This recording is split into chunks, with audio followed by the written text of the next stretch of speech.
is Francine R. Perol. I'm from 11 ABMA and welcome to my podcast. Good morning, good afternoon, and good evening, guys.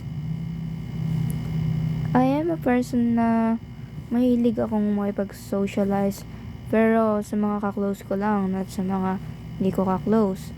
And then, hindi naman ako ganong kadaldal. Pero madaldal ako. As in, madaldal talaga ako. Pero may time na hindi ako madaldal, syempre, nakokontrol yan. Nauubusan din ako ng social battery. I am the joker of my friends. Ako yung lagi nagpapatawa. Pero pag seryoso talaga yung time. And then, I like the color of blue, green, and the shade black and white. Sabi nila, hindi daw color yung black and white. Totally, hindi naman talaga, color naman siya, pero hindi. Shade talaga siya. That is one of the stating facts again. Shade lang yung mga ganon. Pero, sasabihin ko, I like the color of blue and green, pero lagi mo ako makikita na nagsusot ng black and white. Or maybe gray. Kasi, I prefer those colors. Also, I like wearing baggy clothes. I am a girl, pero I like talaga. I don't care what people say to me. This is my body. This is my decisions. They don't need to judge me or who I am. My parents don't know I am bisexual, pero I'm trying to pakita sa kanila yon.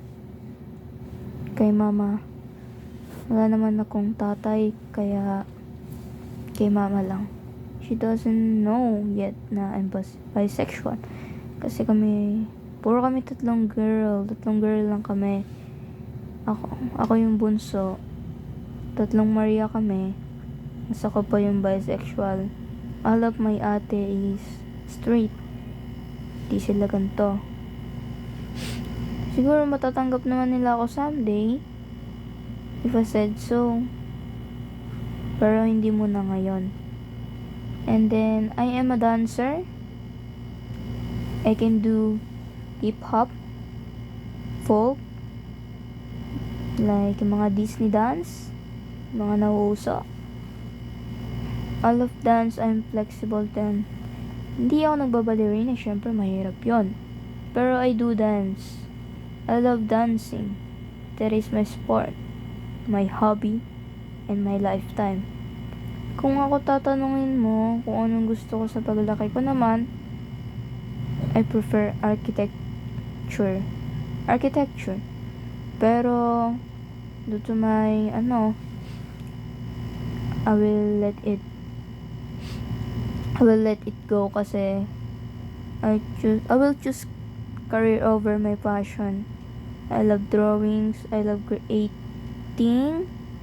I'm so in love creating into buildings, designs, pero siguro hindi ko kakayanin yung architecture, kaya I'm going to be a doctor, a surgeon. Kasi gusto ko rin pag-aralan yung human body. How does it function? Kung paano to function, paano siya gumagalaw, paano lahat nagsisirculate, lahat ng nasa body natin. Gusto kong pag-aralan yon. Since kid, yun yung talaga gusto ko, pagiging doktor. Pero my heart says architecture. She is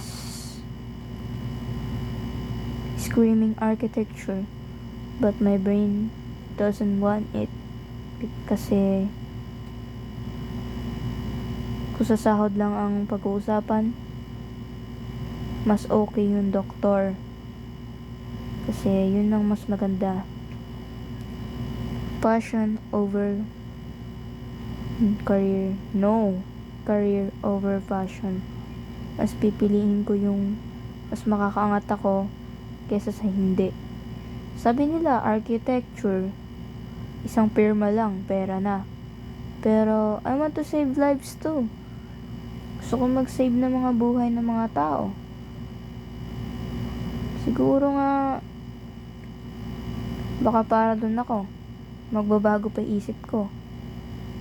Dati, sure ako sa architecture. Ngayon, pagpipilian ko na kasama na yung doktor. Pero gusto ko talaga maging doktor. Hindi ko alam kung surgeon, pero surgeon talaga. Or cardiologist sa puso. Kasi si mama may sakit siya sa puso.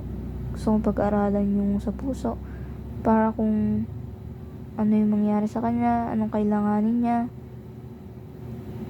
Nagagawa ko ng paraan. Pero sana umabot siya ng ganung katagal, mahintay niya ako sa magiging doktor ko. Gusto kong makita niya ako maging successful. Gusto kong mabigay sa kanya yung mga bagay na hindi niya nakuha ng bata siya. Gusto ko siyang bigyan ng bahay na maganda. Sasakyan. Komportableng higaan. Yun yung gusto kong ibigay sa kanya. Kaya pag burnout na ako sa pag-aaral ko, ipupush ko yung sarili ko. Kasi kailangan kong umangat. Kailangan kong ibigay yung nararapat para sa magulang ko. Susuklian ko yung mga paghihirap niya. Parang hindi nyo pa naaalam. Single parent lang si mama. Wala akong tatay kasi. Basta. Wala na kasi siya eh. May iba na siyang family. Yan. Easiest way to explain. Hope y'all understand it. So, yun. Yun lang yung gusto kong matupad sa akin. Yun lang talaga. Mabigyan si mama ng magandang buhay. Kahit minsan nakikita niya ako as tamad na bata, tamad na anak, wala sagot. Hindi ko naman maiiwasan na maging palasagot kasi minsan napupuno na ako. Alam kong mali yun, pero kaya ko naman pigilan minsan yung sarili ko. Nababago ko naman yun. I'm working with it. I'm trying to be gentle sa mga words ko. Kasi once I'm ganon, pag galit ako. Pag naiinis ako. Pag naiirita ako. Walang pinipili yung pagiging ganito ko. I have that mechanism na. Parang nasa body ko na siya ganun. Yan lang. Bye-bye guys! Thank you for listening to my podcast. Love y'all.